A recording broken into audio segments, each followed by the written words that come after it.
All right, all right, all right. It is Saturday. You know what that means. We 4-4. Guess what? We got the 7th spot in the playoffs. Oh, playoffs? Yeah, playoffs. Yes, we're in the playoffs right now. If it was to end today. So before everybody be pessimistic, like, yeah, we got 7 more games left. I bet you didn't think we'll be 4-4. Hell, we could have been 6-2. We had our act together and we know how to play with our toys. But that's okay. We're going to get into all that. Right now, you have your resident host of the Red Clay Sports Morning Show. You got your boy, Mr. Magnus, or Magnus if you know me personally. To my immediate right, you got Twisted Take, Twisted Torch TV. Subscribe to all his channels, and we wouldn't be here without the scouting, Mr. Scouting right here, our Terry Fontenot at the bottom. Mad Mike, the mad scientist. He was feeling under the weather, you know what I'm saying? But he's back, you know what I'm saying? But he might pop in here and there, once he reads the comments and see y'all acting up. You know what I'm saying? But we're going to get into it real quick because, we run a little bit late. We got Twisted Take. I know you excited, man. We about to get this dub tomorrow. I know you're excited. Talk to him. Let him know. Man, Magnus, how you doing today, brother? Oh, I feel 5-4 good. I feel like 5-4. What's good, everybody in the chat, man? Shouts out to y'all. Another Saturday morning joining the team. We got a short week right after this game, but let's look forward to Sunday's game. As y'all may know, Billard, Jonathan, he won't be active. Stephen Means will be out. Lee Smith is supposed to be out. Kendall Sheffield, Jesus Christ, man. You come back from an injury and you get re-injured and you don't even play like that. We can't even use your speed. Jesus Christ, man. He's out too. We're going to have some new pieces in. Expect Avery Williams to get a lot of PT this week. He's been playing the slot anyway. I'm hoping to see Grant a little bit more in that slot when Avery gets tired. Let's get to the Cowboys. Two of their best players aren't playing. Let's call a spade a spade. Randy Gregory isn't playing. Lawrence, he's still on IR. Smith, the left tackle. If y'all may remember, in 2017, the Cowboys came to Atlanta and Claiborne had a field day. Was it 6 sacks on them boys? 6 sacks. And this was the same game Smith did not play. So, hey, yo, this might be a game to show out. It'll be a lot of national television. A lot of people will be watching the game. That's America's team. Let's get a chance out there to show out. I'm hoping we get some good news tomorrow and Dante Fowler is able to suit up. He started practicing last week, but we don't know yet. We will see soon. If not, I know for sure we'll have him on Thursday when we play the Patriots.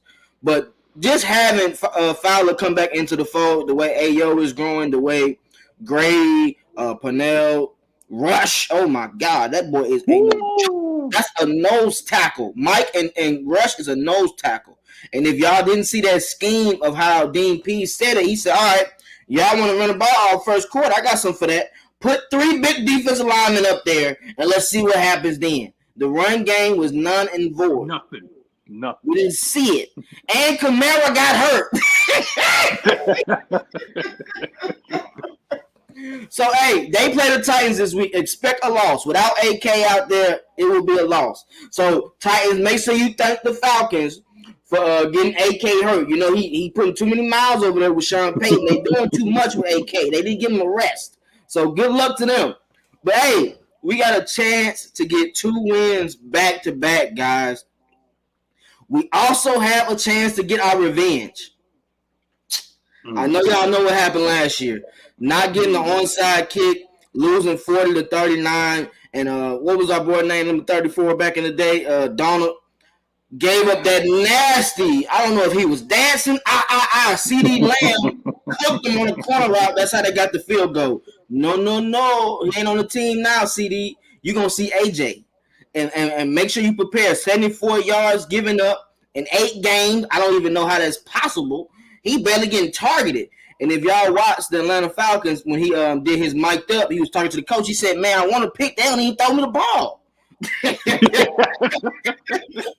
Coach said, hey, man, you're going to get your opportunities, baby. That's a sign. That means they fear you.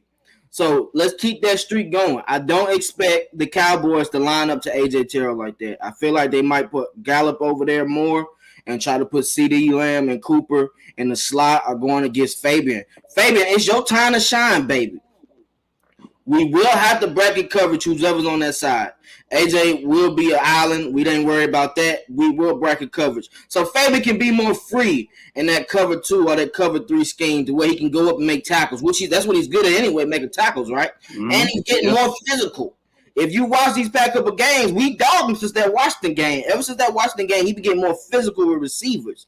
And versus the Saints, number 1, in that first half, he couldn't get nothing on him. I ain't see them actually make a play on Fabian until they did that weak-ass out route where Steele scored that touchdown. That was bogus. Fabian, you got to be better at that. There's more effort than that, baby. I know you're tired, and I know we with Foyer. We cannot have that, Foyer. You are the leader. You are the captain. So expect a big week from Foyer. Foyer did go to school with Zeke. Not Fable. Foyer did force 3 fumbles versus the Cowboys in that same stadium. It's still turf. It's like we at home. It ain't grass. Mm-hmm. Yeah. So we are going to be out there fast and physical. I'm looking for OZ to continue his streak. I hope he gets able to get into the end zone. I don't think these guys are going to be able to stop us. If we had Calvin Ridley, this game would be a field day. They honestly are lucky. Over.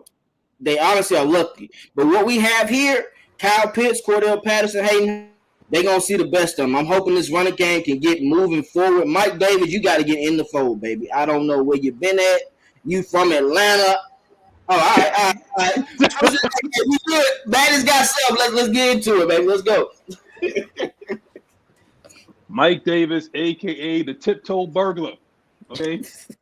We could have had Quadri Olsen do what he's doing right now.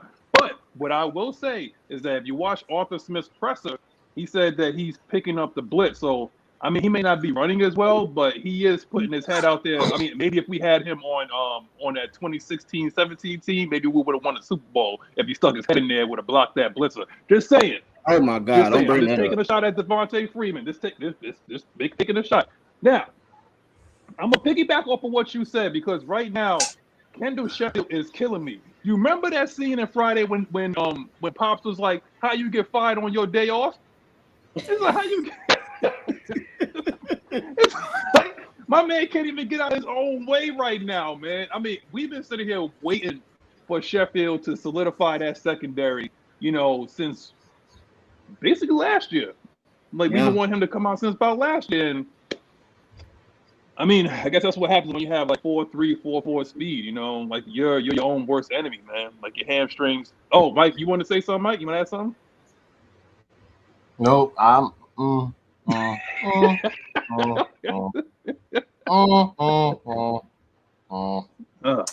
he's got a I told you so somewhere in there before this show ends. He's gonna say I told you so. I don't understand why people always think that Mike is gonna say I told you so. I mean, it's true. It's damn true. Like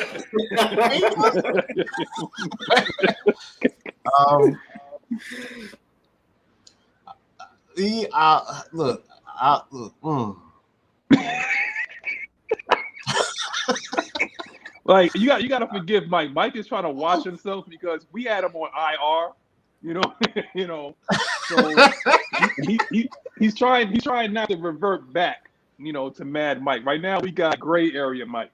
Okay, like he's trying to watch himself right now. So maybe when we go into like a different, give me a minute. Yeah. Give me a minute. I'll get there. Yeah. You can't hit the bench press cold, man. You got to warm up, man. Facts. You can't hit that bench cold, man.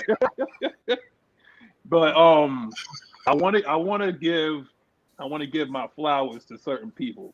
I want to say we can't even call him AJ Terrell anymore, man. I might have to call him AJ Revis, AJ Island, Terrell Island. I mean, he may not be getting interceptions, but goddamn it, they're not even throwing his way.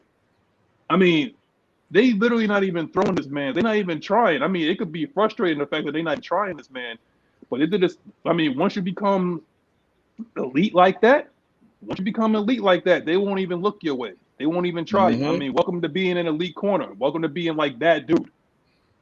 And now that's why I agree with Twisted when it's up to Moreau. You can start shifting your coverage over to that side. It's up to Moreau to become a good tackler. Maybe you want to play a little more aggressive, but then again, he doesn't really get interceptions like that. So, I mean, it is what it is. You know what I'm saying? But we just need to just get stops. That's all we really need. I mean, AJ is coming into his own. I mean, he's a smart, heady player. I mean, he doesn't make really any mistakes. I mean, rarely gets penalized.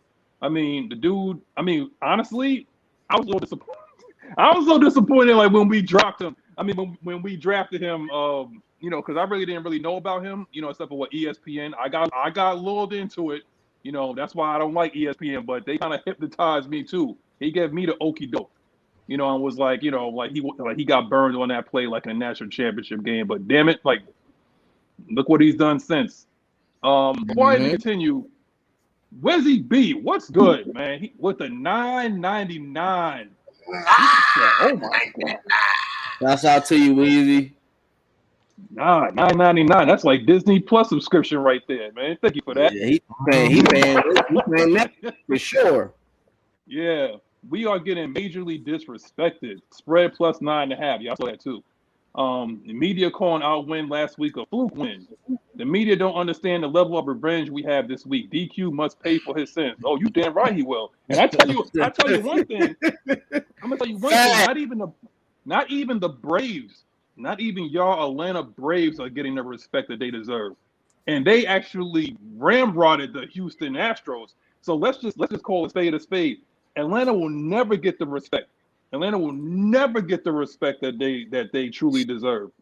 The only people that need the respect is like, we got us. That's it. We got us, and that's how it should only be. Let's stop looking on the outside from respect from people that can't even respect themselves, or they'll turn on their personal team whenever they want. Skip Bayless turns on the Cowboys every once in a while. Everybody turns on their own personal team. They only push the narrative. That's all they do. They push that rock down the road. That's all their job is to do, to get clicks, likes, subscriptions, whatever like that. We do the same thing, but we're true fans. We doing this, but basically peanuts. We're not even on the radio yet. Yet. Okay.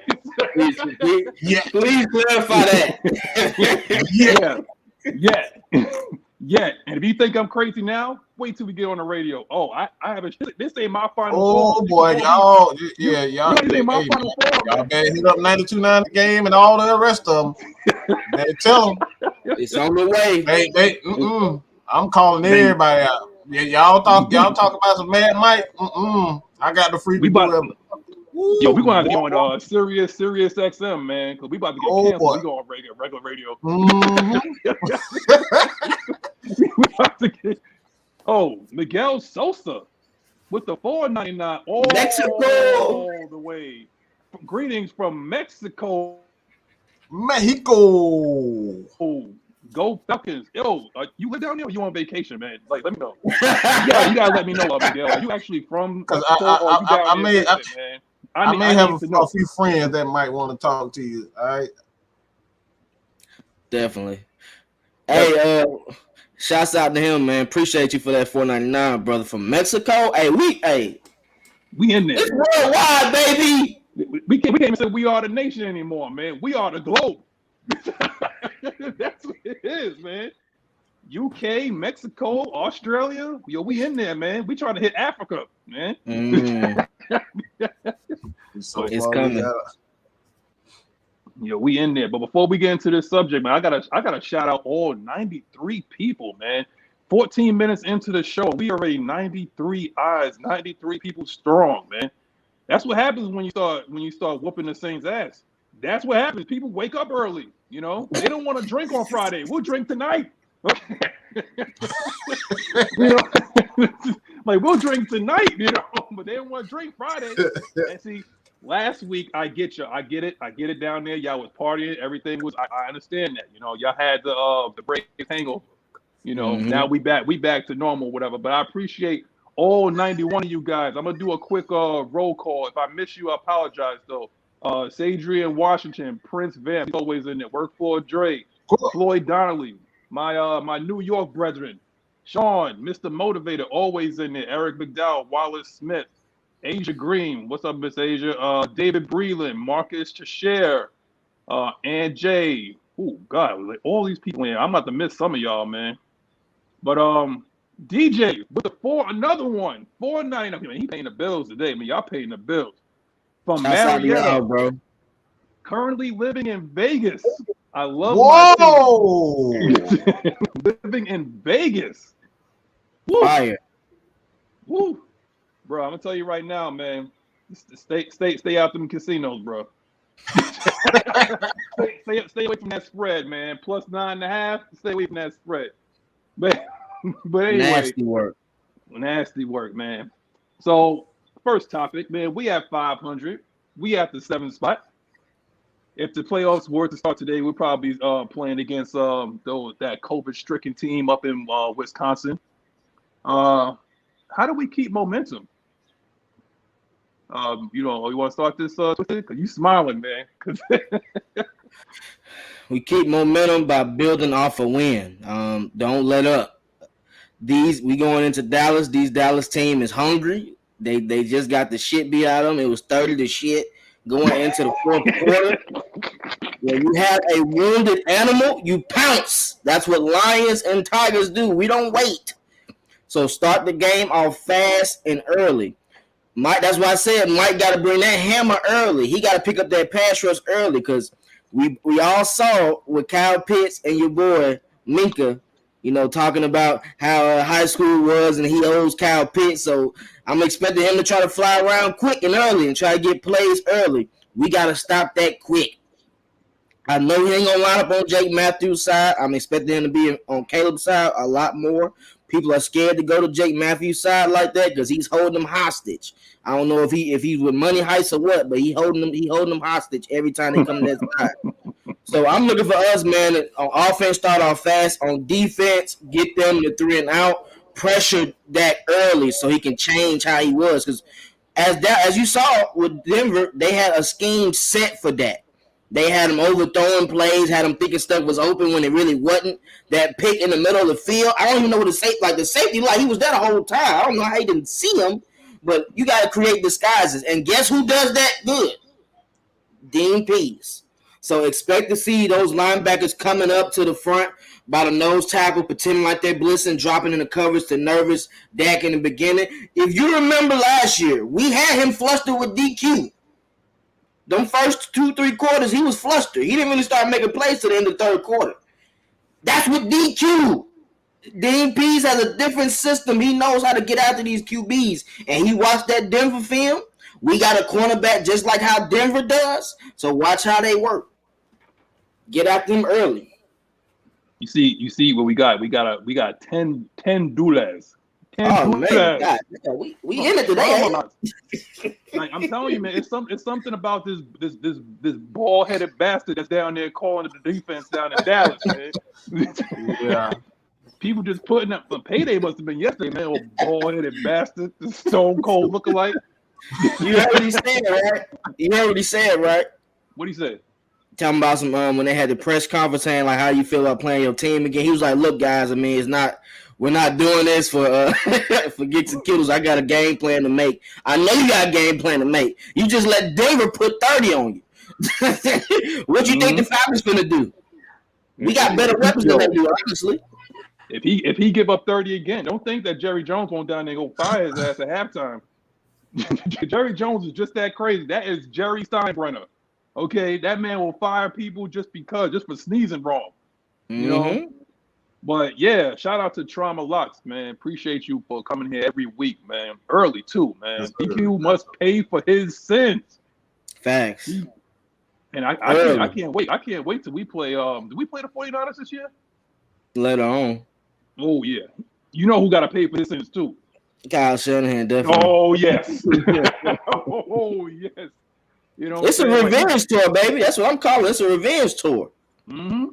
But I want to say this. When you talk about game planning, Dak Prescott is some semi-mobile, but he broke his ankle, so he doesn't look as mobile as he used to be. So I could see a lot of Anthony Rush pushing that old excuse me for saying this, man. I know my kid is downstairs, but pushing that bitch ass center straight into his face. The same that he did the old boy last week on Trevor Siemian. I mean, he lifted up and almost took him to the Bourbon Street. He pushed him into Trevor Siemian. They were getting Pitts, right? Huh? Pitts, right? Yes. Yeah, that was nasty. I'm telling you, man, like, yo, right now it's something that we have been waiting for. I mean, we have been complaining about Tyler Davison, and now finally we have an animal, rather 3 animals. We got him, Pennell, and we got Davison that could actually push the pocket and free up space for Grady Jarrett. So everybody's saying like, oh, well, you know, AO might have a big game. Well, who's to say that Grady Jarrett will line up on outside of Steele? Somebody said that in the comments. Who's to say that Bean Peas is not petty enough to say, hey, Grady, you want to stack those stats? I'm calling it, man. It's either like, David Breland said they had Grady Jarrett on the outside. I see more of that this week. Boston's getting another three sack game. Okay. I would put him in either Walters or AO right behind him. Mm-hmm. And I have like Anthony Rush and Pennell or Davidson or something like that just to occupy, you know, to Lyman. Oh my God. You could forget about that. Trust. So, Mad Mike, you want to add to this? How do we keep momentum? I mean, we have 500, you know, could have been better, but I like where we're going. We're trending upward. Anything you like to add before we move on? You see that guy right there, pulling that? You see him? Ice, baby, yeah. It's really that simple. It's really that simple. Dan Quinn, the reason why he answered the way that he answered is because he has no chance in hell as long as Matt Ryan is upright. So this motherfucker, he's gonna be out here. What he's gonna do coming out is he's gonna just come out, see how he's gonna come out blitzing. He's gonna be aggressive, and then he's gonna have no choice but to go right back into that cover 3 shit. Mm-hmm. Matt Ryan is too damn good for them not to have a guy in the secondary that is capable of guarding a guy like Kyle Pitts. They have nothing. Okay? I'm not saying this because I'm a huge Falcon fan. I'm saying this because this shit is facts.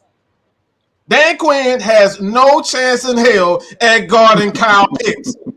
0, okay? None. It's just like all these damn legends that's trying to come back to the WWE and think they're going to get some shine, or you got some young guys who think they're going to come to the WWE. Ain't nobody got a chance in hell because everybody's ass is going to be gone. All right? Shots fired at WWE? Yes, I had to throw that one out there.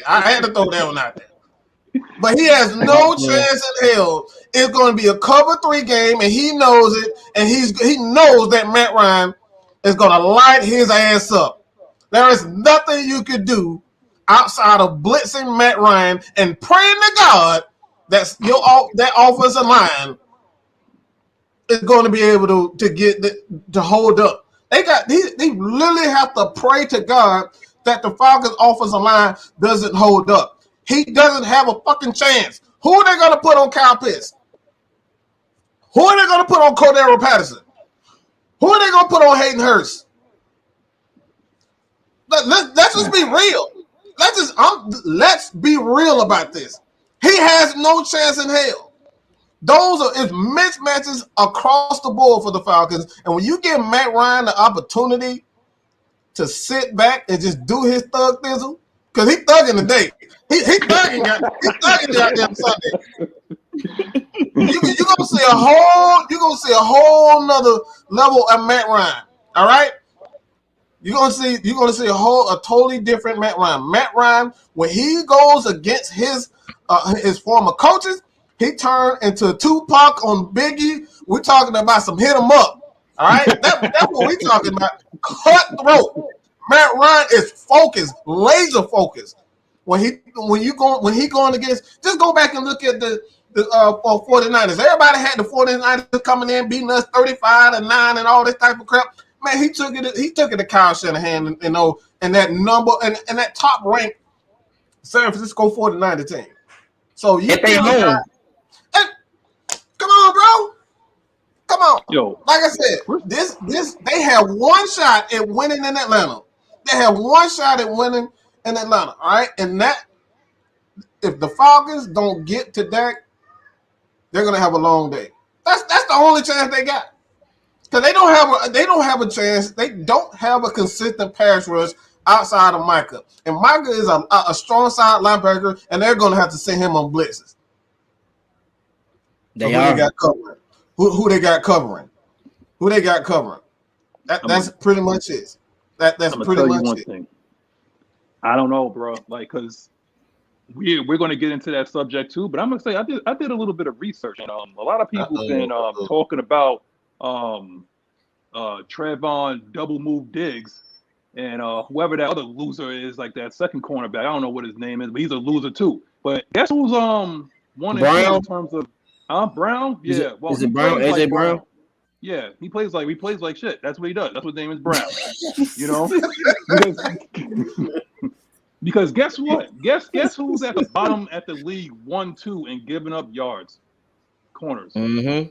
Trevon Diggs and Anthony Brown. They are 1-2 and giving up yards. I ain't talking about in a good way either. I'm talking about in a bad way. A good way is what AJ Terrell is doing. A bad way is what Trevon Diggs and Anthony Brown is doing. Okay, they just give yards left and right. So if you want to send your best pass rusher, if you want to send your best athlete on a blitz, then go on ahead. You're going to have to start sending corners. You're going to have to start overloading plays. You're going to have to do what you got to do because Matt Ryan's seen this defense for 10 years. What are you going to throw at him that he hasn't seen? I mean, I can understand, like, you know, for some of the trolls that's in the chat, maybe at least like 17 of the 117 in here, the 17 trolls that might be in here. If that was Justin Fields, you might have had a chance. Okay, or if it was Lamar Jackson, you might have had a chance. You know, but again, what I'm saying is, it's like when somebody's been there and they've done that and they've seen pretty much everything you got to offer, and there ain't no rhyme or reason behind your defense, DQ. Let's just stop it. You ain't Dean Pease. You ain't Bill Belichick. Like, come on, man. Like, for the first time in a long time, he got one guy.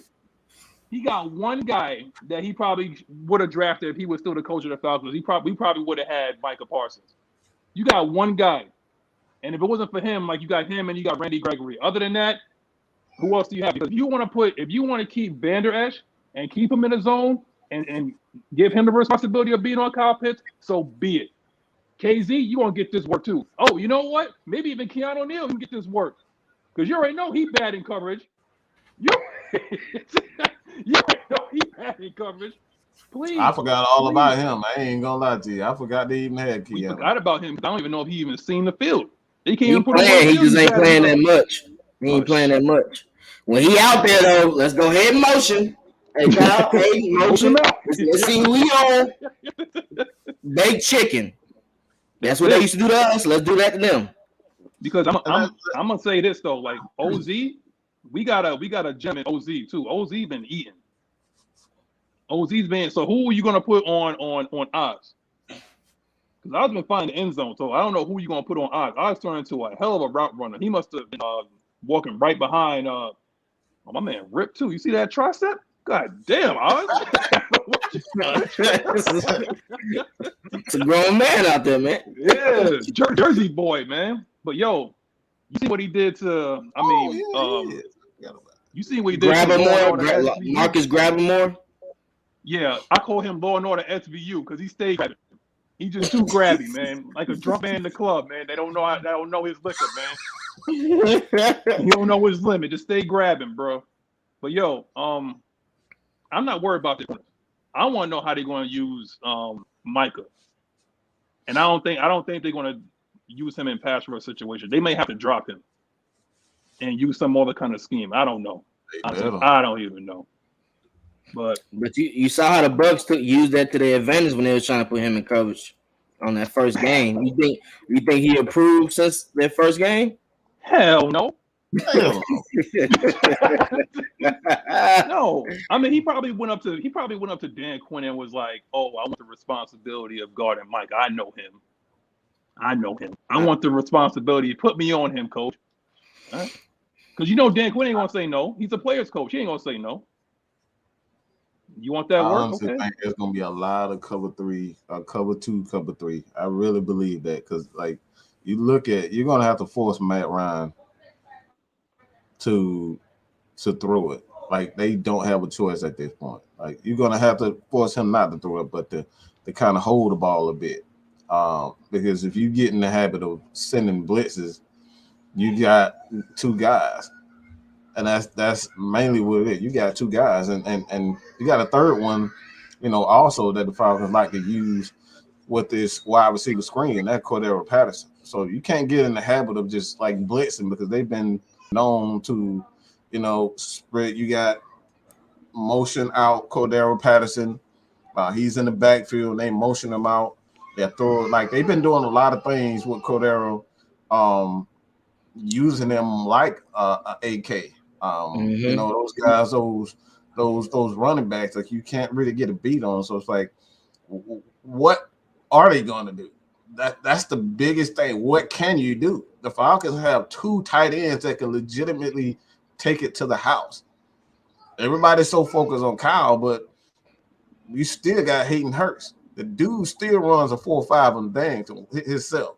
So it's so many mismatches with the defense, and I'm just gonna say this: this I've said it before, but the only way that they have a chance is the Falcons just get, for whatever reason, they get into a game where they can't get out their own ways, and the Falcons just have a ton of penalties. That's the only shot that Dallas has to really stop this team. And if they don't get Zeke going, and I'm sure you guys are gonna talk about that, if they don't get Zeke going, I really hate it for. I really do hate it for Dakota Prescott, man. I really hate it for him. Well, we heard that Zeke is having knee issues. He was limited last week, so I'm kind of anxious to see, is he going to be tiptoeing versus Foyer and Deion Jones. Deion and Foyer have missed tackles, but when they come out, they land the boom. Eric Harris is laying the boom. They not coming just to give you baby tackles. They coming to hit. So Zeke better be ready. Have y'all noticed this? Every time Debo and Foyer, like, it's either they playing an old teammate or playing an old coach. You know what I'm saying?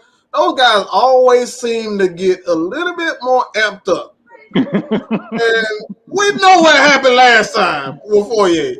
Mm-hmm. Now, let me tell you something, man. Foyer is on the run right now. I would like to tell y'all breaking news. Foyer Aluakon is on the run for attempted murder on Trevor Siemian. What he did last week. Yeah, he jumped up and did the Yokozuna Banzai drop on him. My man. I did not understand that, bro, because he was going to kill him either way it went. He would have ran straight through. He was going to hurt him worse. Yo, he hit him twice, right? Because he hit him twice. The first one he hit him like straight on, right? Yeah. When he threw that deep pass to Steels and Fabian and Herman made a good play, he laid a hit on him. That was the first drive.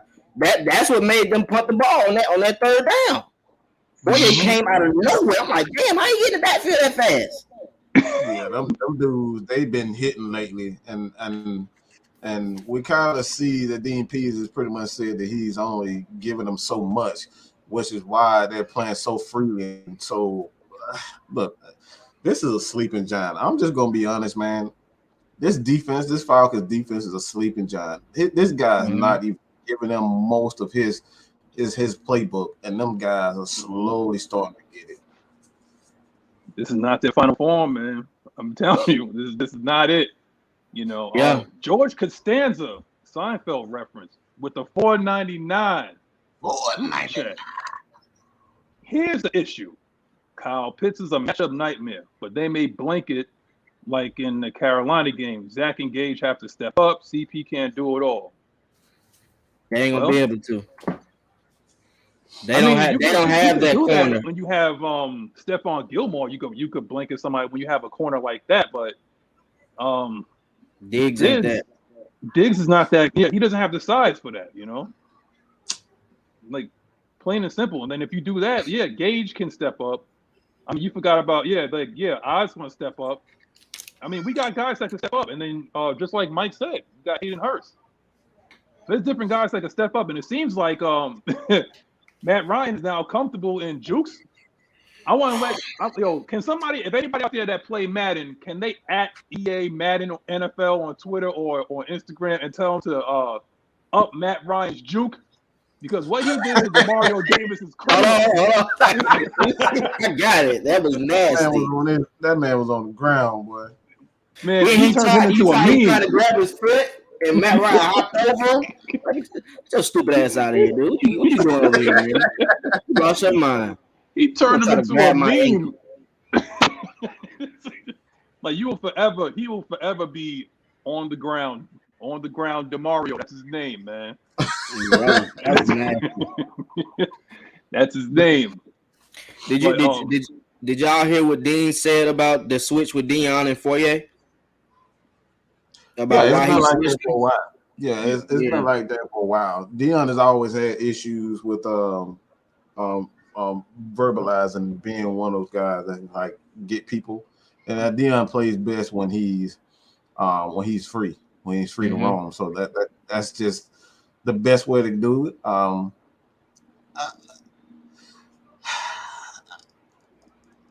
having like I don't have any issues with it because when you got a guy like Fourier, I mean he's a guy that comes from, I mean, one of the smartest, I mean, most difficult schools to get in anyway. So we know he's intelligent.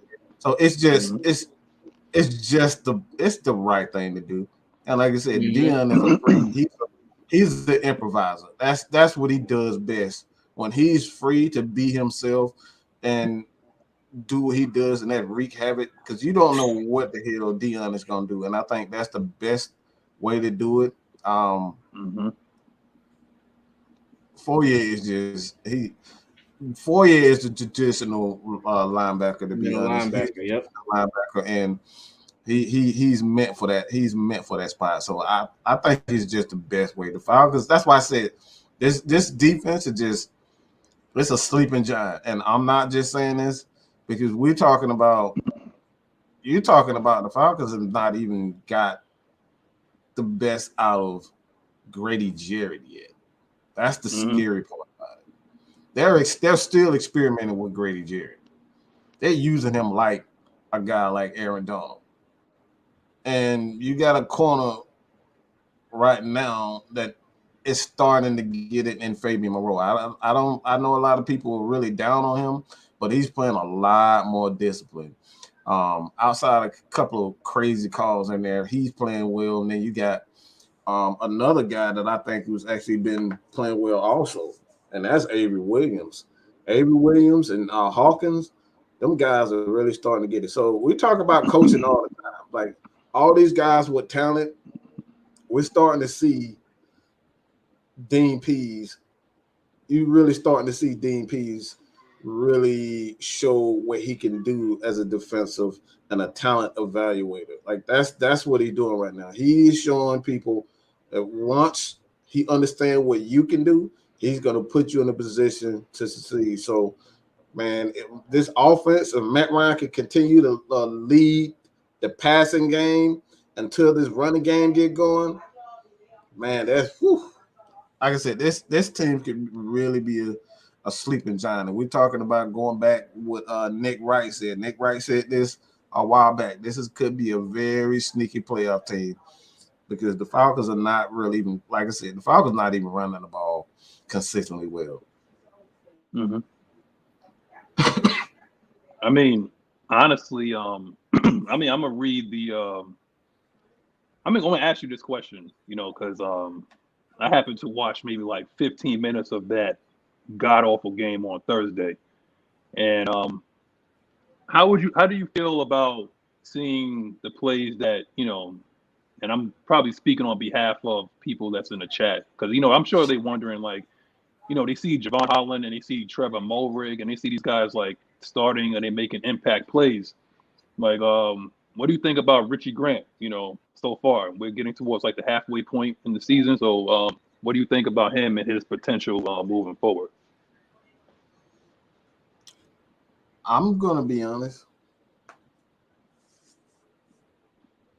Richie Grant, and if they can't come to an agreement or see what happens, if he doesn't heal properly, Richie Grant is going to be that Isaiah Oliver.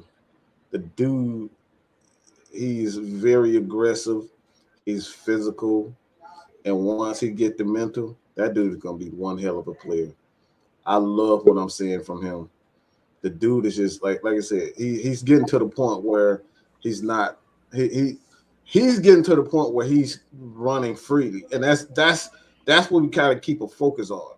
Guys can't really truly be themselves until they're not thinking and running freely. So now we're seeing Dion run freely. Now we're seeing guys like Foyer, Avery Williams, all these guys, even Jalen Hawkins. These guys are running freely now. You can see it. They're not thinking. They're not thinking at all. So Richie Grant, he finally started to run freely, and he's not thinking. And that's what Dean P wanted to get. That's where he wanted to get first, to see these guys. He had to scale things back so these guys can start running freely. And once they start running freely, you can get the true talent out of them. So, like I said, that's the main reason why I said the sleeping giant is because these guys are finally starting to run freely, and they're not thinking. They're not hesitating. Because you saw that earlier, during the season. Everybody was hesitating, missing tackles. When you see a lot of missing tackles, that right there tells you a guy's not running freely. They're not playing freely. So that's when you start to see it. Falcons are like really starting that game against Carolina. I know everybody was upset about the offense and defense, but I think that was a beautiful game. I thought that was a well played game by both teams. And like the Falcons, offense was okay, defense was okay, but sometimes that's what you need. Hard hitting ass games that's gonna get you into that mindset. It's like, damn, all right, I think we better than what we think we are.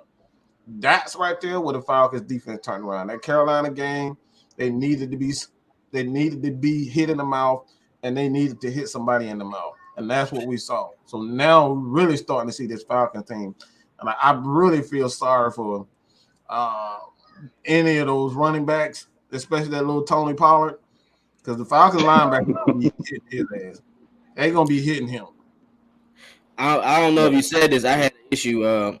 But as far as with Dion's, with his instincts, he said when he doesn't have to call plays, he can just go straight hit tackle. I'm physical. I don't have to worry about getting people set and all that. Foyer is a key. He's good at that. Let Foyer handle that. Let me be free. And as you see them screens, and when him at weak side linebacker, it's different. I don't know if y'all saw this. I know y'all saw it, of course, but the fans versus Mark Ingram on that first drive, they was running the ball back and forth. They kept running. I remember that. They tried to set up a screen. Dion wait. He said, "Oh, I know they didn't. I'm there." He was right there. 2 yard long. Screens don't go. Y'all really did this? Y'all tried me like that? Man, he hoped that thing down so fast. They must have forgot. And another thing people didn't realize, I told people Deion Jones is the AK stopper. The only time AK really got passes is when they tried to blitz Deion. When they were doing delayed blitzes and Alvin was just sitting there and no one picked him up. But when Deion was on Alvin Kamara, I didn't really see too many big plays from AK. Let's be real. And even on that play in the red zone when he was guarding the tight end, they tried to play him again. Batted pass. Next time it's an INT. They're picking and choosing who to go with. They don't go with Dion. They don't go with AJ Terrell. They try to run away from Grady. That's why he put Grady at that end. Yep. Y'all not finna run off tackle and think Grady finna. No, you're not finna be able to double team Grady Jarrett in that middle. That's what's the hard thing about playing D tackle. You're able to get double team much easier compared to being on the left tackle or right tackle. You're getting one-on-one matchups, especially if you have a D tackle that's able to take on 2 blocks. Oh Rush. my God! Well, Go ahead, I'm glad you go that real quick, Matt. I'm glad he brought that up because that's the main reason why I wanted Tyler Davidson out of the lineup. And what we're seeing is the adjustment that he's made with that is forcing teams, putting Grady on the edge is forcing teams to run at towards the middle of the field. And that's why you got big guys like Rush and Pennell in the middle. Now you got to go to Grady Jarrett. Now you got to go at Grady Jarrett, or you're forced to go at those big behemoth of a man. You know, like they do like what 6'4", 6'5", 350 pounds each. Yes. Yeah. Rush. Oh my God! Did you see how Rush stuck the pound though? He had left the guard up, and Camaro was confused. Like, I don't know where to go. I'm just gonna fall. That's what I mean. They got a choice. I'm either go at Rush, I'm gonna go at Grady. Like, what you gonna do? Like, let's be real. And that's the adjustment, and that's what size does to you. Especially when you got a guy like Grady Jarrett. Grady Jarrett is gonna be. It don't matter what. He's just a man beater. All right. He's just a man beater. That's what he is. And you put a guy like in the future, a Jordan Davis who has that athleticism to equal a Grady Jarrett, and that's why I say we've not seen the full potential of a Dean Pease defense. We're just scratching the surface of it.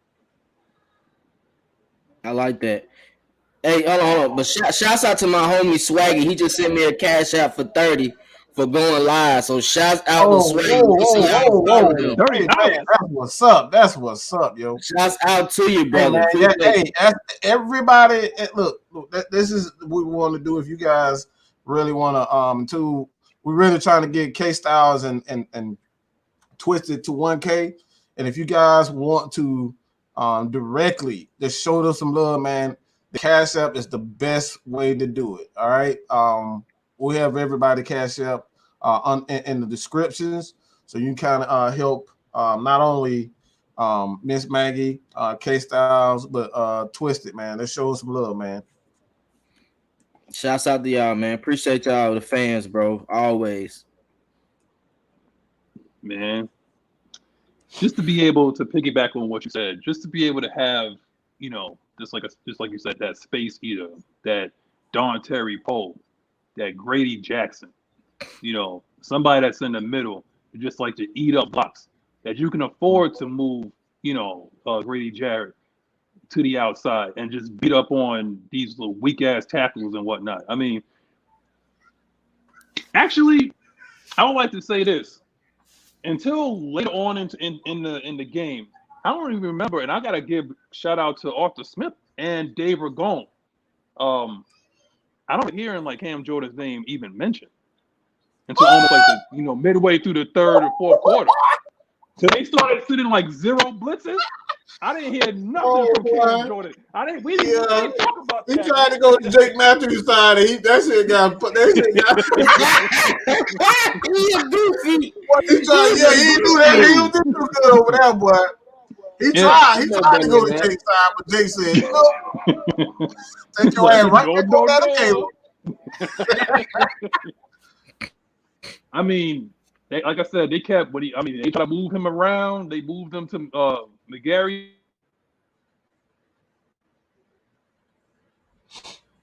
side. No matter where you go, you're gonna get problems. I did not hear anything from them until almost like midway through the fourth quarter. So I want to say shout out to Dave Ragone, shout out to Arthur Smith for that, because if that was Kyle Shanahan, if that was shout out to K Styles, feel better, bro, former friend. Yes, You know they would have left him on the island. They would have left him on the island. We get tired of seeing this. We get tired of seeing that. And that was a great point, man. That's a great point, bro. How that offensive line did versus that top 6, top 5 defense. I'm really enjoying that, bro. Especially knowing that we complain about our receivers not really getting open. OZ was getting open. Russell Gage was getting open. But Russell Gage, stop jumping off the ground, please, That's Super sir. Mario, man. That's his name. Super Mario, man. Stop. Yeah, he stayed trying to jump. What you jumping for? The man ain't even there yet, and you jumping. Yo, he wilding, bro. He gotta do better than that, definitely. But the game plan they had, we can't say we don't have a top 10 right guard, a top 10 left tackle. These two are showing. Hey, Hennessy. On that play when Matt Ryan saved your ass because you messed up big time. You missed the whole block. And Matt was like, God, he didn't even go to block anybody, Mike. If he would have blocked somebody, Matt Ryan would have put the first down. He didn't block nobody. They watched Matt dodge people and get the 5 yards. I'm like, damn, Matt is so good, bro. I'm glad he didn't take a sack or something like that because that would have been terrible. You know, I mean, when you've been sacked over 300 times, you'll know how to get your ass out of trouble. He's so used to deal with James Carpenter and oh god, what's the other name of the human turnstile? It was James Carpenter and who was the other guy from last year? Brown. Brown. Oh my god, Jamon Brown, whatever his name, he with the purple dreads. Yeah. Man, when you get sacked that many times in a season, you'll learn how to get your ass out of trouble. Drop that weight, go vegan, whatever you gotta do, man. Get light. That's what you gotta do. Start moving. But speaking of move, we're gonna move on to the next topic. How will our defensive line deal with their O line? But their O line is basically patchwork right now because their all pro left tackle is out, and Tyron Smith. And I ain't worried about La'el Collins. Really, the only one I'm worried about is Zach Martin. And Zach Martin gonna have to deal with 350 pounds of anger coming at him every play. And if he goes out, Pennell's gonna come out, so he's gonna have to deal with that. So good luck with that. What y'all got about that, man? How will our line deal with their O line? I think that as far as with Grady, I think as long as he doesn't line up in front of Zach Martin, which I think he can beat Zach Martin, but I want us to do easy matchups for Grady. Let's not make Grady have the thing. I feel like Grady's gonna have a good game plan, man. I think Dean is gonna line him up versus tackle whoever it is or Collins, and they are gonna eat. They might send stunts just to see if that left tackle knows what he's doing as far as picking the outside or picking the closest man. I'm anxious to see how that works for him. Collins, let's call a spade a spade. He was out 5 games. He's really just now getting his feet wet. I want to see how he does on that line of scrimmage. And is he still at the right tackle? Or are they going to move him to the left tackle? I think they've been saying, yeah. They're gonna keep him. We're gonna say that, but I think they're gonna keep him. Good luck to you. Ayo and Grady on one side. I don't know who you gonna pick, cause Ayo know how to come off them pressures too. So good luck with that. I think Dion and Foye will be a big pivotal part as far as with blitzing on certain down packages. They might switch it up sometimes second down, sometimes third down, but they're going to make sure they test those outside edges. As long as Deion Jones is able to keep that outside, Zeke not going to be able to run the middle all game. Let's just be 100. If he's having hurt knee issues, he's not going to want to run up the middle the whole game. Man, Zeke ain't been the same since he held out and went to Cabo, man. He just ain't been the same since then. Man. Like since he got his money, he just ain't been the same. He don't want to hit the hole as hard. He don't want to no, this ain't happening no more, man. It's just not. It doesn't seem like the same Zeke. I mean, if he's talking about injury, I mean, it's all good, but I mean, it looked like they're trying to transition into totally part of it. They giving like 50-50 split carries and whatnot. So, I mean, you got 5 speeds though. Zeke got 5 TDs. He got 5 TDs, so they're gonna try to use him in the red zone. I mean, you paying somebody that much to be a goal line back or a short yardage back? That's just crazy, bro. Yeah. Now that I think about it, that play he did versus the Bucks, when they threw a toss to him and he couldn't hit the edge versus a corner. Yeah, he better not do that versus. Nah, you don't want to go sideways on this team. They too fast. I'm gonna tell you right now, he ain't got to worry about a corner being there. We got horses at the linebacker position. There's gonna be some LBs over there. I ain't only got to worry about no corner being there. Okay, it's gonna be either Dion, it's gonna be Debo, or it's gonna be Fourier. First of all, can I say, speaking of Fourier, y'all was talking about him. God, I mean, does he know how to hit those A-B gap blitzes or not, man? God damn, does he know how to hit those gaps, man? I mean, I like scheme, though. It was a scheme. They forced everybody down to the right to leave the offensive line guessing and saying that somebody's coming off the edge. Swoop, I go right in. Easy hit. Clap. That's how you have to scheme. People forget that's a big part of NFL games. This isn't high school. You have to scheme players to make plays, and it's showing. Week to week, it shows players making plays in this scheme. Yeah. And for the first time in a long time, when you play the Atlanta Falcons, that you're getting pressure from different areas. You're not just getting it from the front four, and you see, the rest, they drop 7. It's not like that anymore. You don't know who's dropping. You don't know who's coming. It's coming. And the thing is, it's like what you said. It's coming on delays.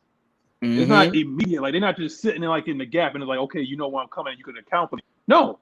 And then they're mixing it up too, so you don't know where it's coming from. So I want to say shout out to Dean Pease. I mean, Swills is saying, like, this guy Swills in the chat. I mean, I read some of the things that he was saying. Yeah. Like, he was saying that he don't know if Dean Pease has 3 or 4 years in him. I mean, he took time away from football. I mean, it's not as strenuous. Playing as D coordinator is not as strenuous as playing like as a head coach. And for the first time, it seemed like in a long time, he's having fun coaching these guys, So let's not put him out the pasture just yet. And also, once Dean leaves, like, his son is on board too. So who's to say that Dean doesn't say, like, hey, like, I'm gonna, entrust my son to this defense, that's gonna run this, that's gonna run this shit. So it can happen, but let's not put this man out the pasture just yet. It's only year 1. Jesus Christ, man. Man, people don't realize, like,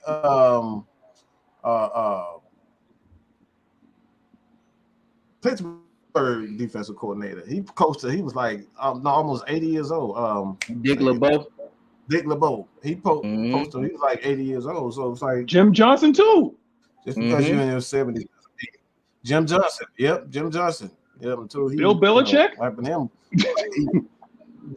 I mean, like I said, these guys they up there in age. So it's like, just because you're 70 years old just doesn't mean like you have to. I mean, at the end of the day, that's why you have assistants. Let the assistants do all the yelling and screaming, and you just come. You come to the game, call the necessary plays, and let that be it. So, like, that's why you got assistants, man. Like, at the end of the day, man, what I'm saying for this defense, like I continue to say, is that we're finally starting to see. And I don't want to get ahead of myself, but this is one of the things that that's been really on my mind. When I go back and I look at a lot of top defenses, the misconception is that a lot of these defenses have some of the top defensive line. They really don't have some of the top defensive line. And what they have, and you can go back and look at that Baltimore Ravens defense. You can go back and look at the Jets defense. Heck, all those, they had one thing. They had two things. One thing in common. Those guys had immaculate coverage that allowed them to do different things up front, and that's what you're seeing with the Falcons. So when teams start to respect the Falcons secondary and knowing that they can start making plays, this is where you're gonna start seeing this sack numbers go up. Because they're not going to want, like, once they know that Richie Grant is a player, they know that Hawkins is a player. When they start making these plays, you're going to start to see them sack numbers go up. One thing, too, I always say this, and a lot of people always say that, sacks is just one of the most overrated. Sack numbers and pressure rates. Don't listen to all that goofy-ass, geeky shit. I gotta say this. I gotta say this shit because I saw this bullshit on the Falcoholic, and I typically don't go. I typically don't do this, but I'm seeing this stupid shit all over the internet. It really pisses me the fuck off when you see all these damn geeks talking about fucking pressure rates and goddamn sack percentages. None of that shit matters. Mm-hmm.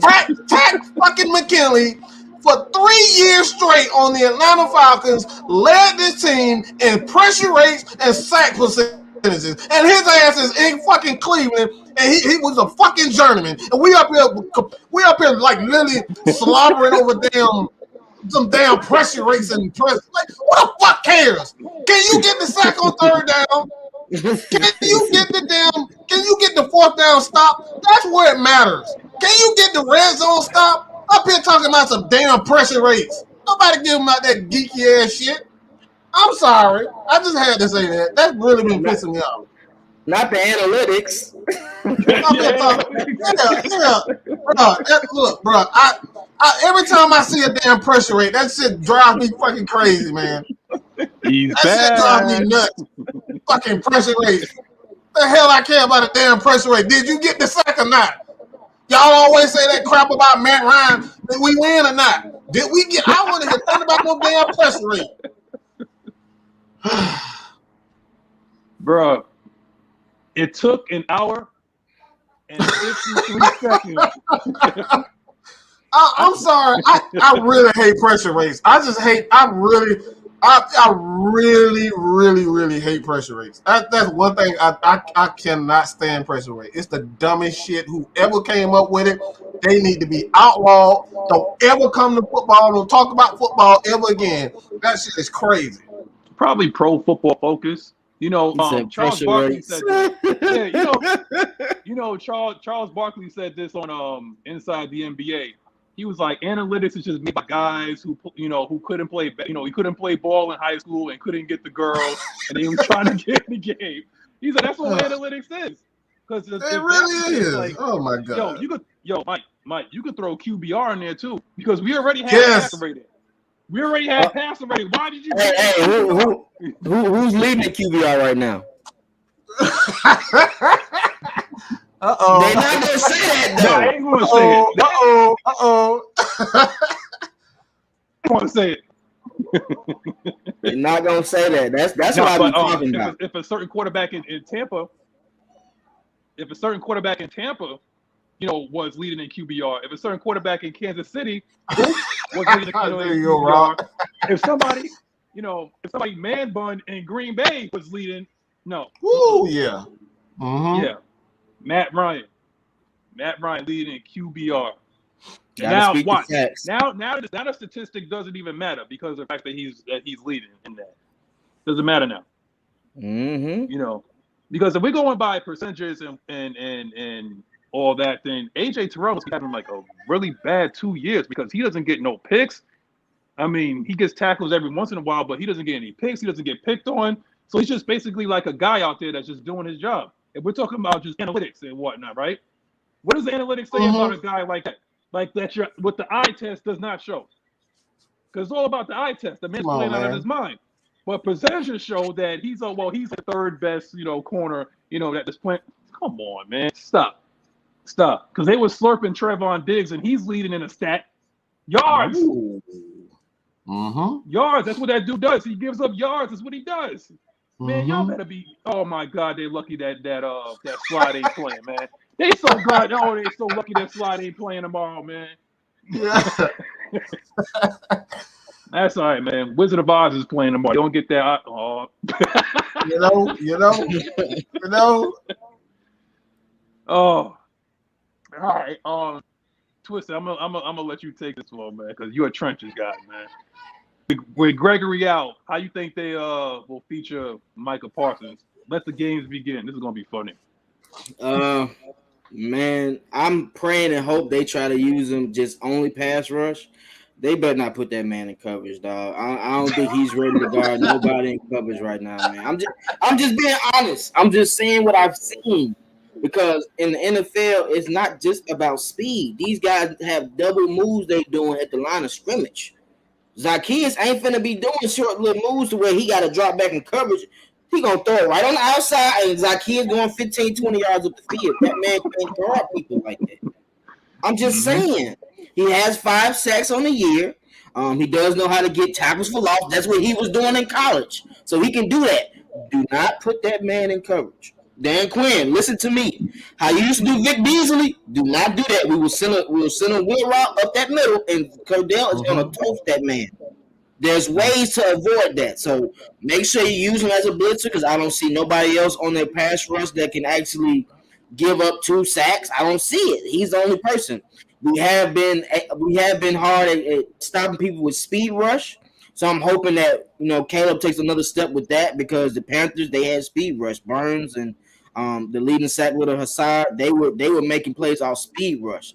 I think Caleb is good to that bull rush, but he still hasn't got to where you got to spread wide when you're dealing with that speed rush. He has to take that right leg and spread to drive Parsons all the way up, and then Matt Ryan steps up and it's on the money.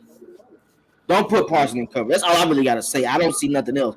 I had a speech for Gregory. I thought Gregory was gonna play. When they made that, I really don't got much to say. I mean, it's just one person. Yeah, I agree. Yeah, they better not put that man in coverage. That's gonna be a long day for him. If that happens, they put him. That's the last thing that you want to do is put him in coverage. Yeah. Can I say something real quick? Go ahead.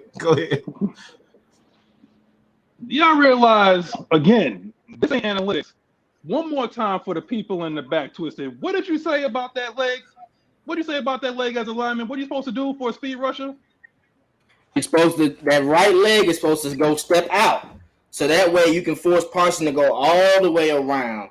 And that way Matt Ryan is able to step up to the pocket and throw spirals. That's all you got to do. You force it. He want to do speed, you take the speed with him. You just go with him. Drag him all the way out. That's the best way. You see what happens? Everybody that's part of this nation, everybody that either hosts or is a crew member or anything like that, we all played the game from each different level. We played them at different levels. We played them at, whether it's like in high school, whether it was college, whether it was you was played in the trenches, whether you was a linebacker, whether you was a safety or was a quarterback. We're giving it not from the fact of like a fan perspective, yes, we do, but when we break things down like that, that's when we giving it to, because we actually seen it happen. We actually dealt with coaches. We had to actually study film and playbooks and all that. We didn't just pop on Madden every August when it drops and say like, this is how we learn football. It's not like that, man. It's not like that. So I really hope that all 148 of y'all, thanks for coming out. All 148 of y'all appreciate that, because we're giving you the straight heat, and it's not just from a fanboy perspective, because when the team is stinking, we get on them. Trust me, we got on them last year. So again, we're giving you different perspectives. When you seen Twisted, I found a picture though. Hold on. You said top 3, it's top 2. You said it's top 3, it's top 2. Let me move this comment, please. Oh, you got Mr. Zesty up there. Okay, I see. Oh, move this comment. Let me see what's up so y'all can see. That's a 1-point difference. Well, I need y'all to see that. Women lie. Men lie, women lie. Numbers don't lie, man. There it is. That's a 1 difference. 1 point difference. And that's the best what they're saying, right? Jalen Ramsey is the best right now. That's what they've been saying. It looked like AJ Terrell right behind him, and he is the only one that hasn't allowed over 100 yards passing yet. That's AJ Terrell, 74 yards. Total, right? Yeah. Total. I mean, what is this? Week 10. Week 10, 74 yards total. That's it. When you get on this field and you see 24 line up across from you, I'm taking your lunch money. I'm going to put my feet up on your couch. I'm going to walk through your living room with my muddy shoes on, and you're going to like it. And you're going to learn to love it. Okay? Plain Plain and simple. We've been waiting for this for a long time. I mean, I'm going to be honest. I mean, I may be in disagreement with the rest of the members here. I wasn't a big fan of Trufant. You know, he was steady. This is the guy I've been waiting for. This dude. He's not flashy like Dion or nothing like that, but I've been waiting for a guy where I'm not even worried. When you go out there and you see 24 out there, I'm not even worried we line up across. So I'm like, okay, now I gotta sit there worry about Fabian. You know, like this Fabian, no penalties, no laundry. That's it. That's the only thing I'm ever worried about, man. But he's playing defense now. It ain't, you know, he has his hand up. He's actually there. He just has to complete the plays. Mm-hmm. Yeah, we getting close too. We getting close to some INTs. It looked like Terrell dropped one when I think they tried him on that corner route line. Mm-hmm. Yeah. That corner route. He didn't turn his head around fast enough. Mm-hmm. He knew that. He was looking at the man. That's what I'm saying. His coverage is so sticky. He got glue on his hands. He don't even know how to pay attention. He don't know how to turn around. He don't know how to turn around yet. Yo, that's all right, man. I like those kind of problems. I'll be real. I like those kind of problems, man. Swill said Diggs is just the worst version of 2018 KZ. A lot of picks and no substance. Is that what he's saying? Yeah. hey, man, Mike. I swear to God, I know Arthur Smith turned on that tape for the Falcons and saw two tight ends running streaks and DeMonte Casey being slow, not guessing the right person. Yeah, that's why I said Matt Ryan is going to have. That's the real reason why he don't want to talk. That's the real reason, because he ain't got no answer for it. He got to worry about hating, and the crazy part about it, what a lot of people don't realize, is that our receivers have been running the exact same route. So, like what Arthur been doing, he's been mixing, matching those seam routes. Sometimes sometimes it's Kyle, and most of the time it's Kyle. Sometimes it's Hayden, but a lot of the times we running the exact same route with our wide receiver. So you could potentially see Russell Gage and OZ really taking those things to the house. That's one thing about Arthur Smith. What he likes to do is he like to attack the middle of that field. He will destroy that middle of the field over and over and over again until you give up that sideline. That's what he really wants to do. Believe it or not, he want to throw those corner routes. He want to throw those out routes so he can let the athletes be athletes and get the ball out of Matt Ryan's hand. But teams like to really take that away, and like I said, it's going to come down to this. They're going to come down to a game of whether or not Matt Hennessy is going to be able to hold up in the middle. If he's on point, this game is going to be a long game for Dallas. God, I hope so, man. I hope.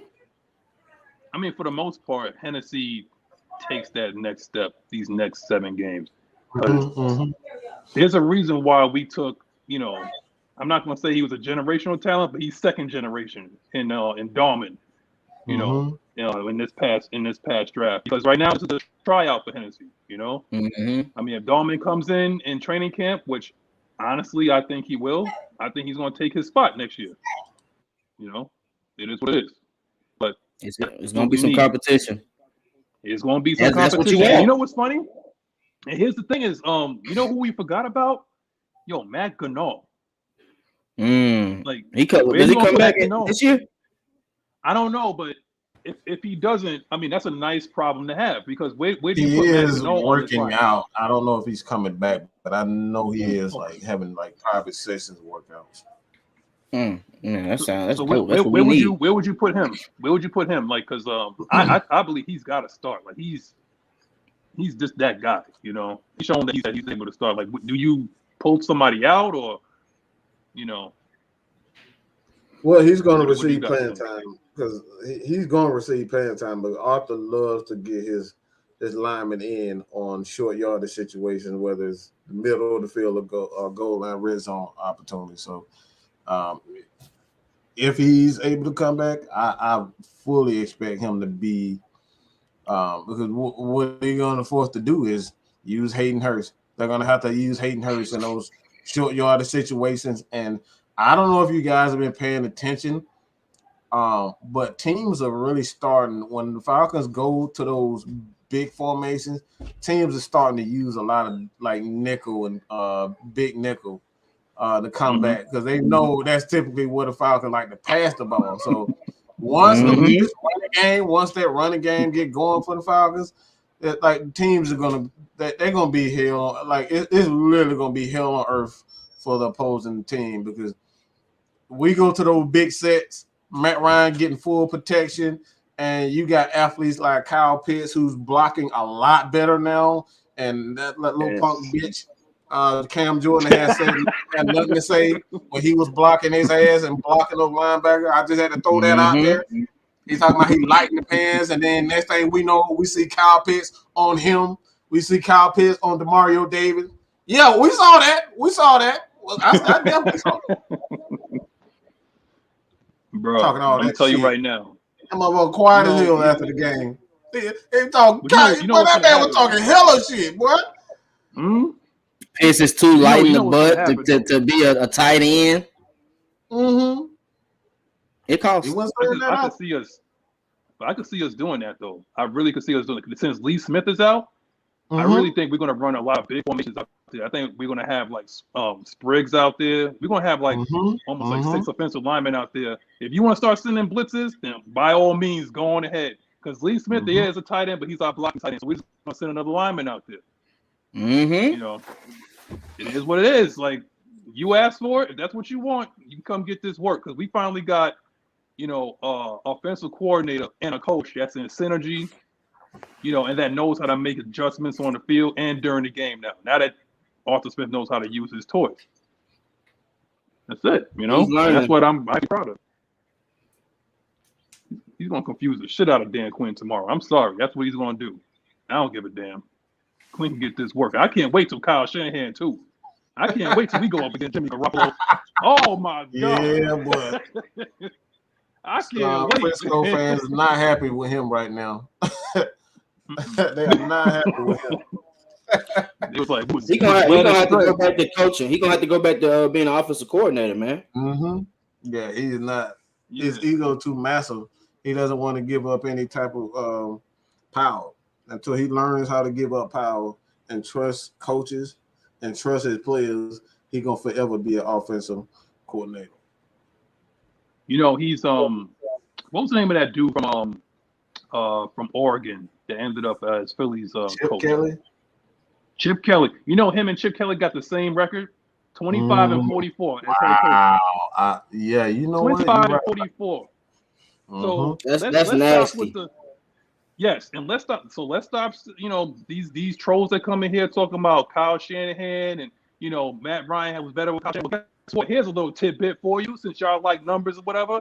Statistically, Matt Ryan's on pace to be better in this system than he was in Kyle Shanahan's system. Statistically. Ouch! Ow. Oops.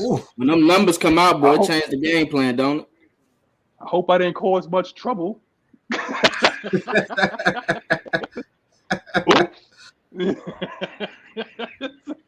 But anyway, so at this point, because we ain't gonna keep y'all too much from the Georgia Dogs game, because I'm gonna need y'all to do some scouting for me, because there's gonna be some dogs on this team next year. I'm calling it.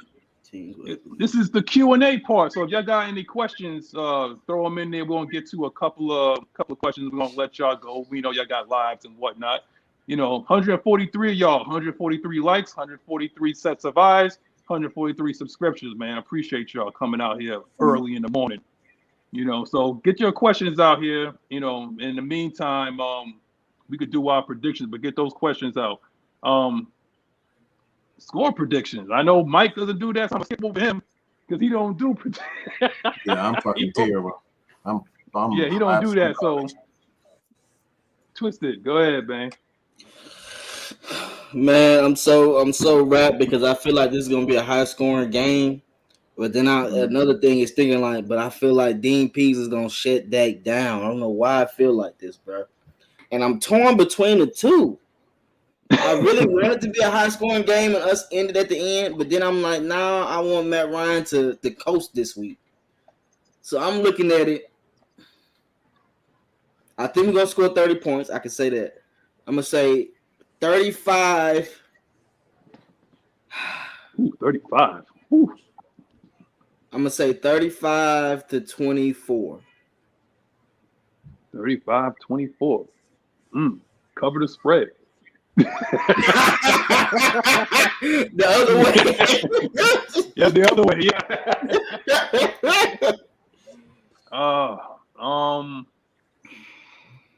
I mean, they have a 3-headed monster at receiver, so you got to account for that, right? Yeah. But I swear, the way this defense is playing, I think I swear Fourier is gonna have a high impact in this game, man. He's gonna have some impact on this game, and he's been getting the quarterback. So if I was Dak Prescott, I'll be looking for 54. I'll be looking for 45. I'll be looking for 92. Like, bro, like it's gonna happen. But to my opinion, God, and we see things like just like what CP said. He said we like to give our fans heart attacks, so I got to account in that too, right? I think 28-17. Falcons. I'll say that. 28-17. Eric Badal said, do you guys think DQ can adjust to Arthur Smith's offense? Hell no. What else I got? I don't even think that's close. That's just not in his repertoire. Yeah, he doesn't do adjustments. Just look at the Super Bowl tape. Look at when we lost to the Cowboys.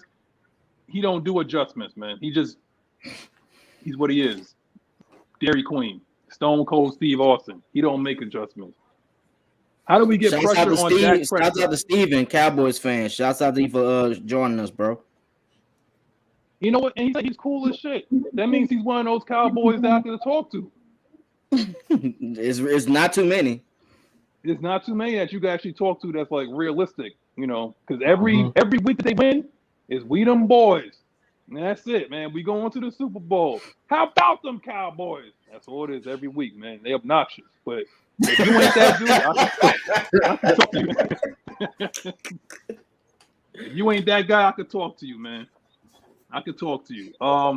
Yeah, so keep your questions coming. Keep your predictions coming. Toronto Lock says 2027 special team scoring in this game. So that's what you saying you got want to run one back? We've been waiting on it. I think Williamson might run one back before CP do. Williams is hungry. Williams, I want to see the Rook run one back. He's there. He's right there. When I be seeing him, I'm like he's close. Mm-hmm. He's close.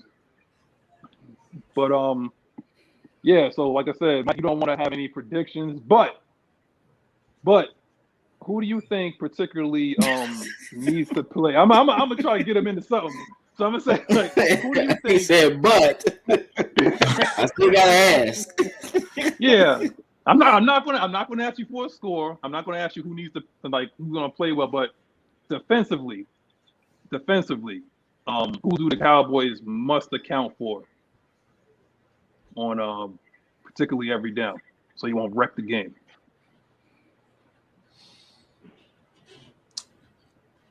I'm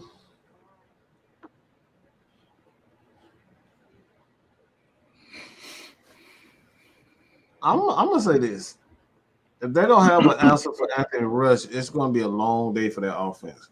They gotta have an answer for Anthony Rush because if he's pushing guys back, if he's being a nuisance in the middle, where you have to account for, him, and we're talking about accounting for a defensive tackle like him, is essentially you gotta have 2 eyes on him. One guy that's assigned to him, and a guy that's just, just looking out. And basically, what looking out means, he's really just, all right. If there's nothing going on over here immediately, then I go over there and help this guy out. Because if they have to put 2 guys on him, assign 2 guys to Anthony Rush, the Falcons are going to have a long day. They're going to have a good day because what Dean Pease like to do, he doesn't rely on just one aspect of pass rush, and this is why these goofy motherfuckers need to shut the fuck up and need pressure. It's because pressure is all about coverage. Okay, you still have to have talented defensive linemen, but pass rush is all predicated on coverage. And the reason why the Falcons aren't able to blitz as much is because you got to have consistency in your secondary. And we've had some injuries the past few weeks with our secondary guys. It's probably like the first time it's like in the last 2 games that the secondary has actually been together. Avery Williams, AJ Terrell, Fabian Moreau, Jalen Hawkins. Like, this is the first time in quite some time these guys have all been healthy at the same time. So now, once he started to get that camaraderie and that chemistry together, then he's going to start blitzing. That's going to see Grady as a 3-tech. You're going to see him playing defensive end. So you're going to see a number of things. So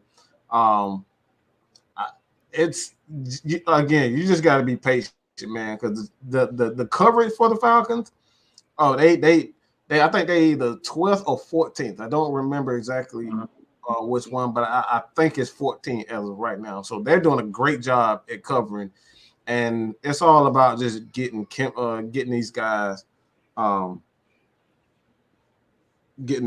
I'm bleeding like hell right now. I'm a weirdo.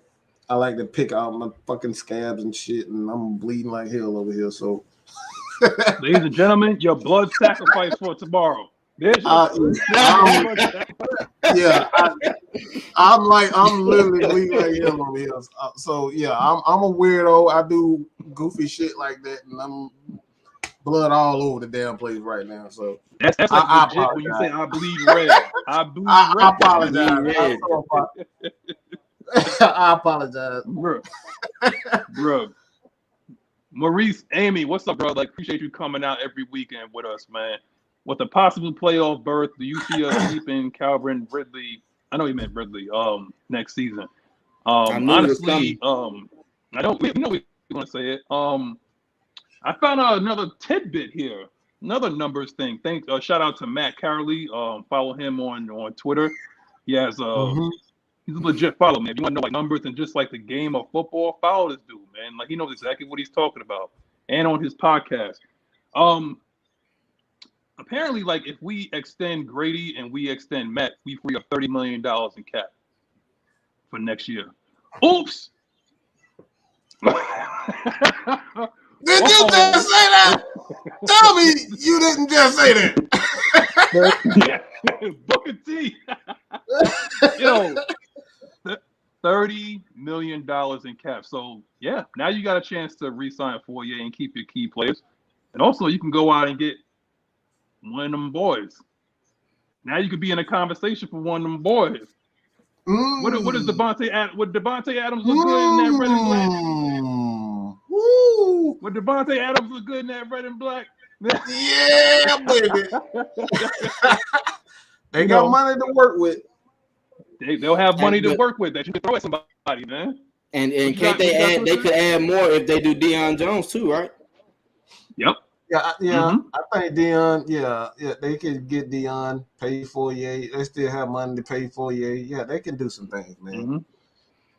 It really depends on how Calvin really comes back, bro. I mean, I don't want to jump the gun and state that, because if we on a run and he comes back and he's averaging 100 yards and a touchdown a game, it just changes the dynamic of it. We just got to see what these last 7 games. I think it's beyond football with the Falcons and their decision on whether or not to keep Calvin Ridley. It's beyond football. I don't think it has nothing to do with football at this point.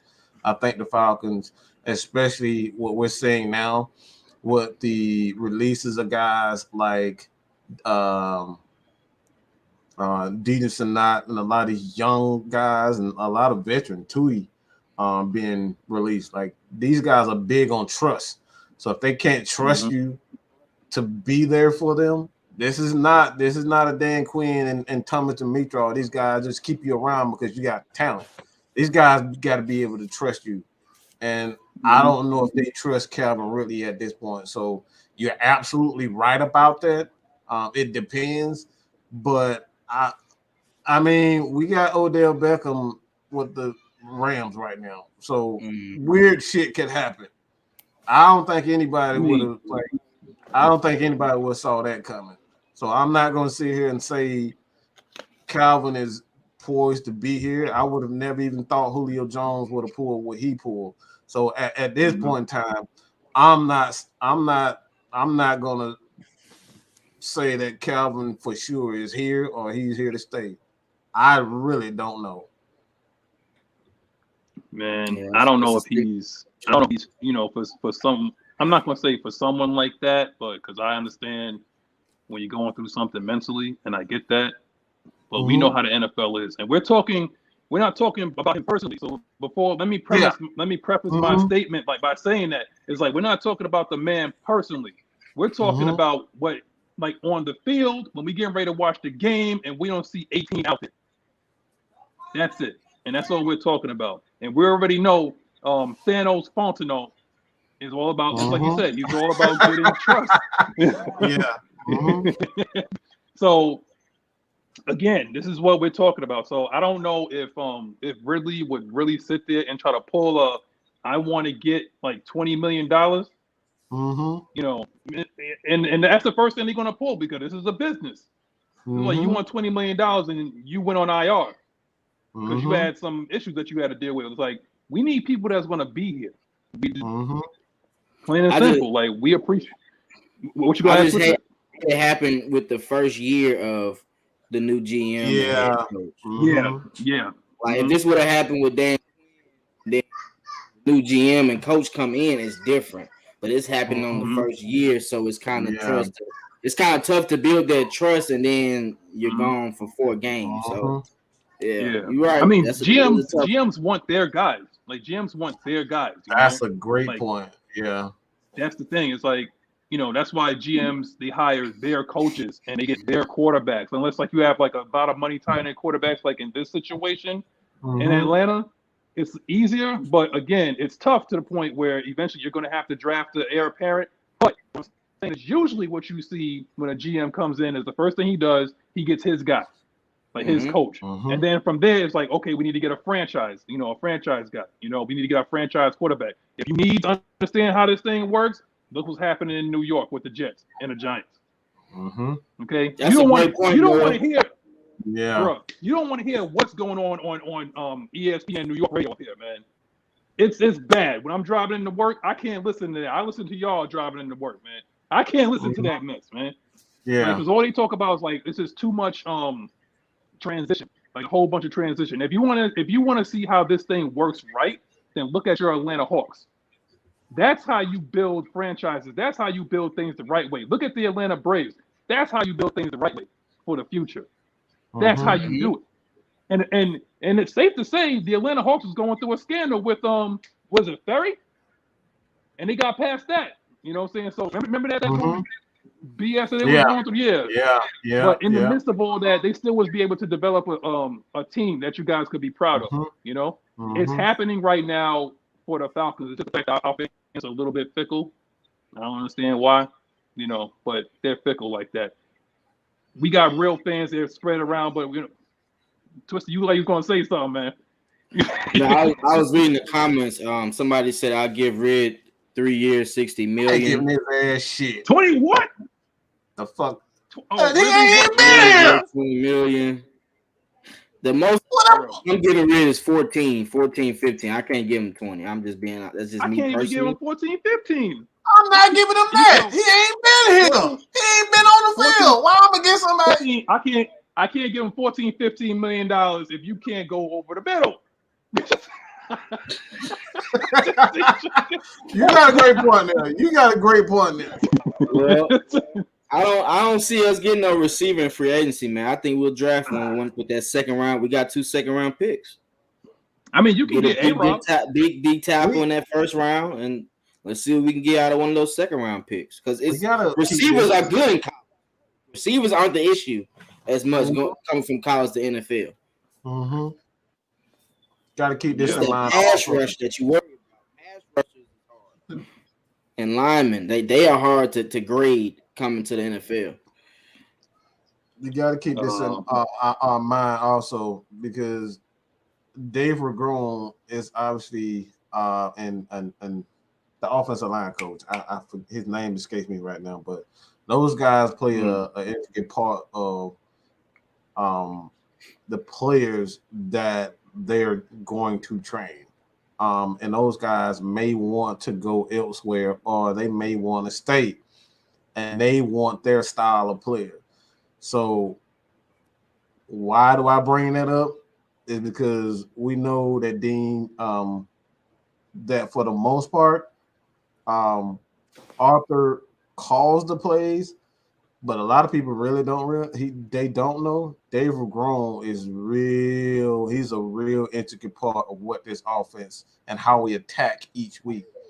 So they're going to bring in their style of players. That right there is the biggest thing. They're going to bring in their style of players, and we're going to see the Falcons pass up on a lot of talent that a lot of people think we should get, or who we get, because they're going to be focused on their type of players.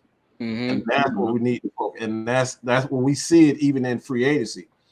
Guys, like I said even a while back, when I kept seeing the Falcons, releasing all these defensive tackles, like, why y'all keep like they'll sign guys, they'll bring them in, and these guys be like 343, 330, 340, and they'll bring them in and they'll cut them. They'll bring them in and they cut them.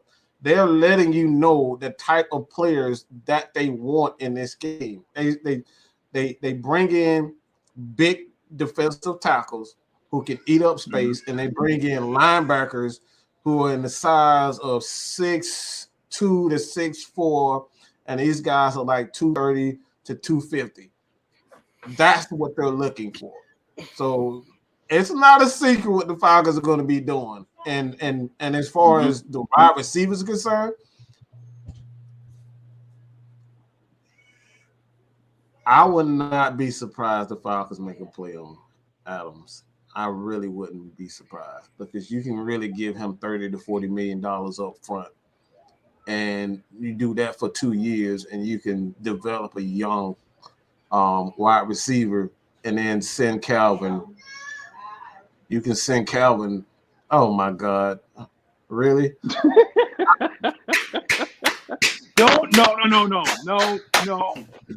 No. He got that price tag got to come down. Look, that price tag got to come down though. He getting paid either. Yeah, yeah. That price. I think Mike Thomas would actually be perfect for this offense, but I'm not paying that man no $20 million. That ain't happening. But would the Saints still have to pay him a portion of that contract anyway, though? So that's got to be part of trade. Yeah. I'm putting Terry don't play that. You're gonna have to pick that up. Terry don't play that. They don't play that, man. Yeah, they don't. That's one thing. A lot of teams are really taking our blueprint. All right, they taking our blueprint. They taking on that. They getting other teams to take on that money and saying, "Look, you can have this guy if you agree to take on the money." Falcons ain't taking on that money like that, bro. Mm-hmm. And that's what I love. I like think that. He's out another week. Shout out to John Torres, man. I think he's out another week, man. Oh, I think who is out another week. Again. I don't even know who that is. Who is that? Who? Yeah, I don't know who that is. Who is that? Like who? Like an owl? Who? Like who? Who is it? Who? I don't know that man. Bro, I mean, Yo, again, man, again. I think. Well, I'll put it like this. Yeah, we could draft another wide receiver. You know, you get a guy or whatever like that. I mean, personally speaking, I've been speaking this guy up. You know, I like Anthony Miller. You know, I like Denzel Mims, somebody that knows the that knows the playbook. Anthony Miller could come in here on the cheap and played under Dave Ragone. So maybe somebody that knows the system, because Gage is a free agent after this year too, right? He's a UFA too, right? Yeah. Yes, so I mean, I'm a believer, go get your money. You know, so if Gage gonna get his money, hello Jacksonville, you know, because you know he's probably gonna go somewhere that's bad, you know. I just said Jacksonville.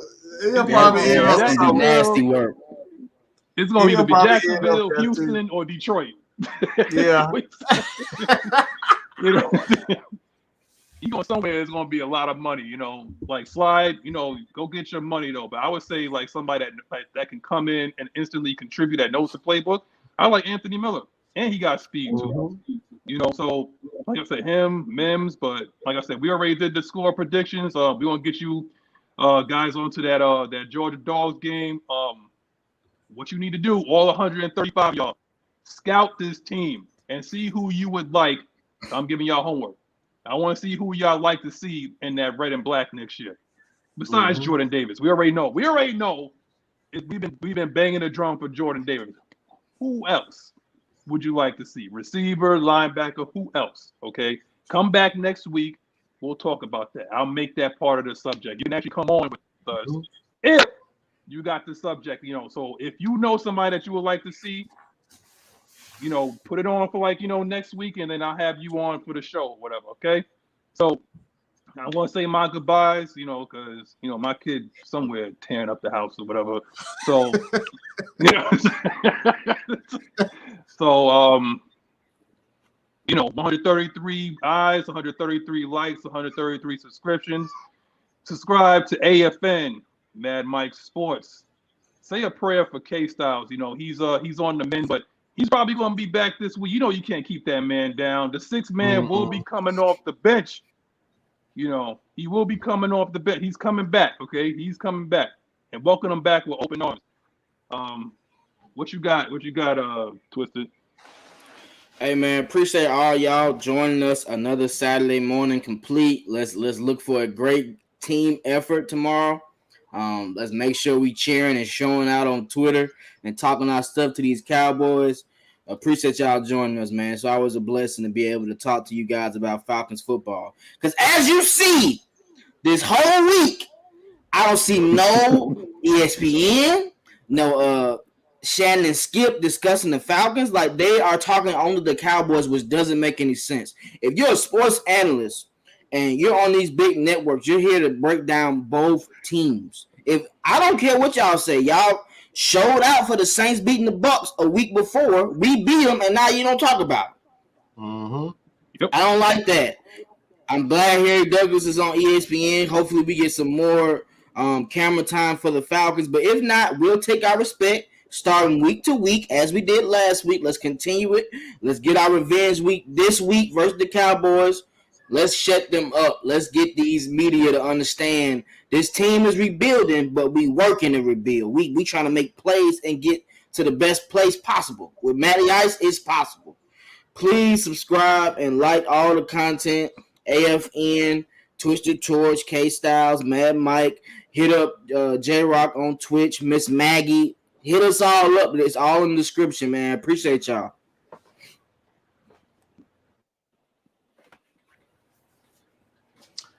Well, Go ahead, Mike. Finish it off, man. I just gotta say this. Y'all